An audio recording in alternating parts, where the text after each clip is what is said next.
what I was trying to do was capture kind of the everyday life of men and women in uniform. It was not about glorification of war. It was just about the small moments. About a year into the project at the Women's Memorial, I decided, having met a number of honor flights coming through the area, that I wanted to take it on the road. So I contacted Palm Springs Air Museum, and they said, sure, let's make a plan. So I came out here in January 2014 and set up, and I will be here for 4 months. Yeah. That bird went on a mission to Germany. They took off and soon noticed that this bird was flying around. So the bird, they made the mission together, and when they landed, they opened up the door and the bird flew away. Oh, wow. So that's the kind of story I like, and that's the thing about this project. Not only are there paintings, but every painting has a story. Some are big, some are small. World War II changed the role of women. They were no longer just stay-at-home housewives. They were capable of doing everything. So here we have, 3 women working on an aircraft engine. I was at the Women in Military Service for America Memorial.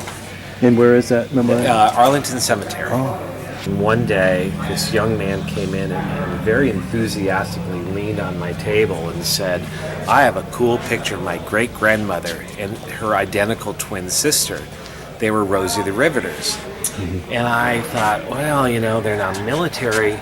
But I said, go ahead and send it to me. So I gave him my card. And I'm glad he did, because what I got was this photo. And of course, it was fun to ask people as they walked in while I'm working on it, and I have the black and white photo. I would say, ask them, how many people in this photograph? And they would always say 1, because they thought it was a reflection. Oh, yeah. Renee Montaigne, National Public Radio, Morning Edition co-host. I'd heard the story about her father's death, and he had been at Pearl Harbor, and I thought that was an interesting story. The photograph that I zeroed in on was this one, and it's her dad with his best friend Joe Ross, Huntington Beach, California, October 1941, 2 months before Pearl Harbor. And I kind of liked it because it was not a portrait, it was just 2 sailors on the town. And so it's October 1941, and they're at Huntington Beach, they're shipping out to Pearl Harbor. December 7th, they were both radio operators, and Bud was up on watch, up on deck.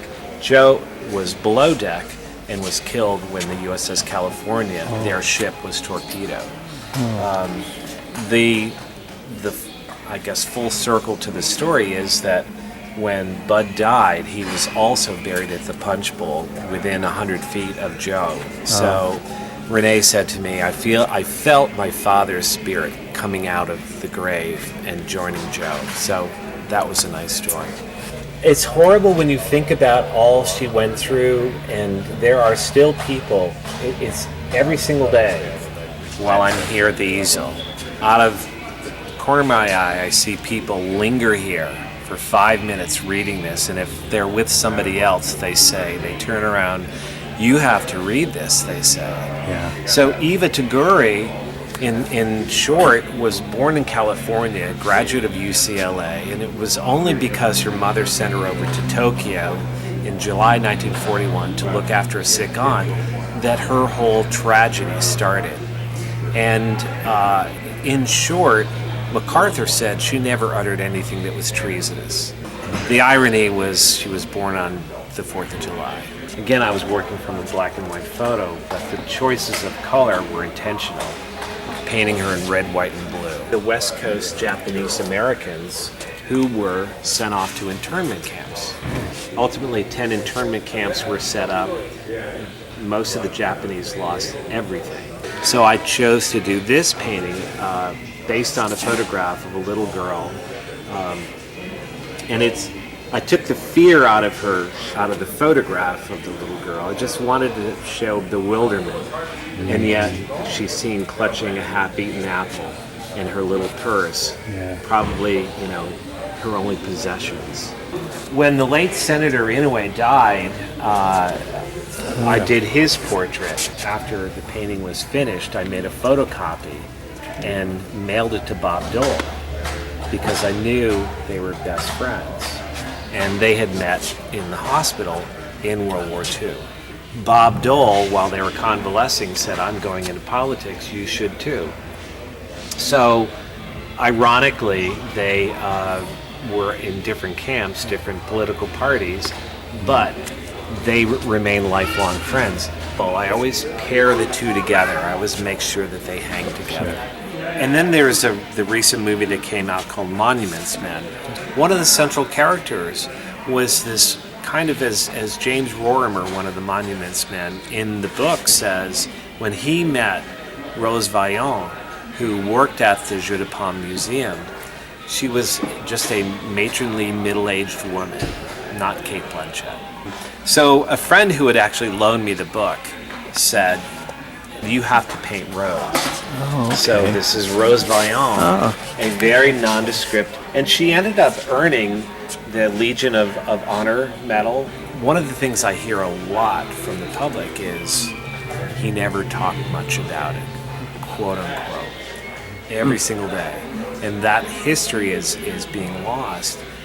So to offset that, I guess, is when people come in here, they do want to talk about it. But he says to his sons, I've said more to this man than I've said to anybody, including my wife, and I don't know why. He wrote, there are many books that have been written about World War II and will be, but those are just words. What you do with your art is remember what I saw, what my generation saw.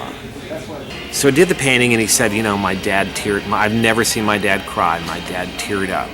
Griff fought in the Pacific Theater, and I knew from his son how he felt about the Japanese. So that day, Griff and I were walking down. Now I can see the paintings, and in front of his portrait are three people. Went over there, and I pointed to the figure of Griff in the painting, and I said, "This man is here. Would you like to meet him?" It was a Japanese-American mother and her two teenage kids. So I waved Griff over, and he was gracious and polite and happy to talk about his time. As we're saying, it's a meaningful time. These two people, the teenage kids, have wandered off, and now it's just Griff and myself and this woman. At one point, she reaches into her purse and she pulls out this origami heart that she had made. It was a dollar bill wrapped around a quarter. And she shows it to me, and she turns to Griff and she says, "Mr. Holland, I'd like to thank you. Give this to you. Thank you for your service."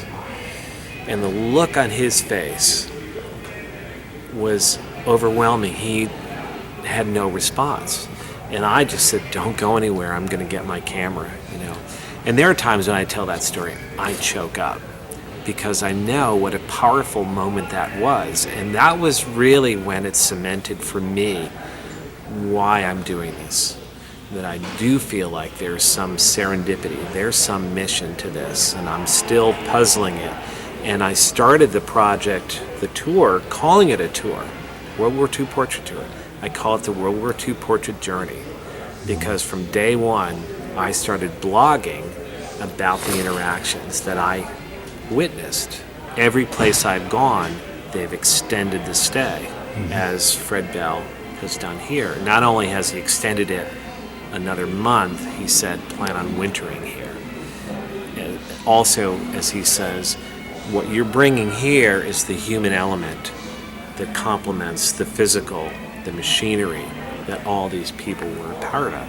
I'm living a life that is nomadic. Most people wouldn't do it. I mean, I had a successful career in children's publishing, and last spring I emailed my editor and my agent, and I said, you know what, I'll talk to you in 2 years. I'm hitting the road. Now, I did it without any financial backing, without any funding, because I knew if I waited around for that, they would all be gone. So I just loaded up the car, outline some venues and hit the road. And so that is the journey.